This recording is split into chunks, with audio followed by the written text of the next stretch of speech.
നമ്മുടെ എല്ലാവരുടെയും ആഗ്രഹമാണല്ലേ ഒരു പുതിയ വണ്ടി. ഇതാണ് ഞാൻ ആഗ്രഹിച്ചെടുത്ത എൻ്റെ വണ്ടി. എനിക്ക് സത്യത്തിൽ ഒരു കോമ്പാക്ട് SUV അല്ലെങ്കിൽ ഒരു SUV ടൈപ്പ് വണ്ടി എടുക്കണമായിരുന്നു ആഗ്രഹം.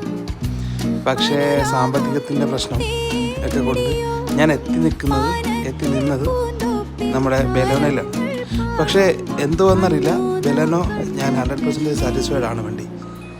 ഇത് ഞാൻ കഴിഞ്ഞ ദിവസം പകർത്തിയൊരു വീഡിയോ ആണ്, എല്ലാവരും ഒന്ന് കാണുക.